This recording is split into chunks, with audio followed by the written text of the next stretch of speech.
Hello students, ये अपना topic चल रहा था संज्ञा शब्द रूप प्रकरण में। अभी तक हमने आपको राम शब्द के रूप करवाए हुए हैं, अकारांत पुल्लिंग राम शब्द के रूप, आकारांत स्त्रीलिंग लता शब्द के रूप। उसी के अकॉर्डिंग हमने नीचे एग्जाम्पल भी दिए थे, रिवीजन करते रहें, लर्न करते रहें बच्चों। ये बहुत ज़रूरी है याद करना।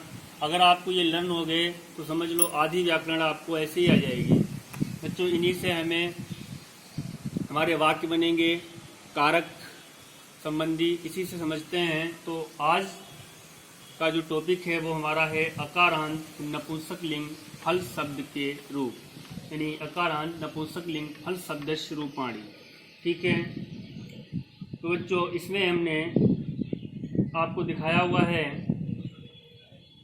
प्रथमा व्यक्ति में फलम, फले, फलानी, ये नपुंसक लिंग के हैं बच्चों।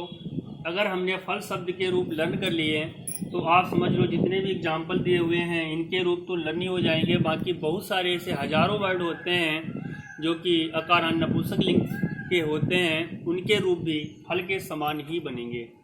तो देखते हैं, प्रथमा व्यक्ति में एक वचन में फलम, द्विवचन में फले, बहुवचन में फलानी। द्वितीय विभक्ति में बच्चों सेम टू सेम होता है, यहाँ है फलम तो यहाँ भी फलम, यानी प्रथमा याद कर ली तो द्वितीय अपने आप से लर्न हो जाएगी। फलम फले फलानी, फलम फले फलानी। बात करते हैं तृतीय विभक्ति की बच्चों। हमने अकारांत पुल्लिंग राम शब्द के रूप करवाए थे, उसी के अकॉर्डिंग तृतीय विभक्ति से संबोधन तक रूप जो होते हैं वो राम के समान ही चलते हैं। देखो मैं आपको एक्सप्लेन करके बता रहा हूँ। जैसे यहाँ दिया हुआ है फलेन, फलाभ्याम, फलेन, तो राम की तृतीय विभक्ति यही होती है रामेण, रामभ्याम और रामेण। जैसे राम की चतुर्थी विभक्ति होती है रामाय, रामभ्याम, रामेभ्या, वैसे यहाँ है फलाय, फलाभ्याम, फलेभ्या। तो बच्चों पंचमी विभक्ति देखते हैं, राम की होती है रामात, रामभ्याम और रामेभ्या। तो यहाँ पंचमी व्यक्ति फल की बनी है फलात, फलाभ्याम, फलेभ्या।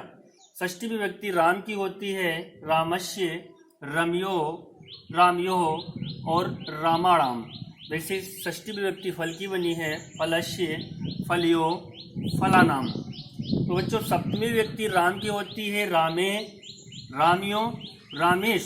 वैसे फल की जो विभक्ति सप्तमी बनी है फले है, फलियो, फलेशु।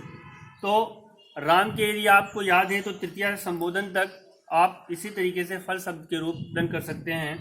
नीचे हमने नोट भी दिया है बच्चों, कई शब्द हैं इनके भी रूप फल के समान ही चलेंगे।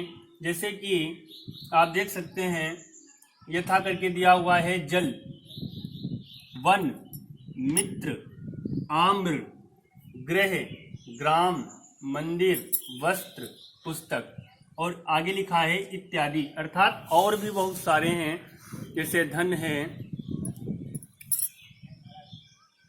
इनके भी रूप धन है, दान है, मान है, ये सब जो होते हैं नपुंसक लिंग में आते हैं। सोपान है, बहुत सारे शब्द ऐसे होते हैं जो आपके नपुंसक लिंग में होते हैं, उनके रूप सारे फल शब्द की तरह ही बनेंगे। तो इनको फल शब्द के आपने यदि याद कर लिए तो आपको ये सारे शब्दों के रूप लर्न हो जाएंगे।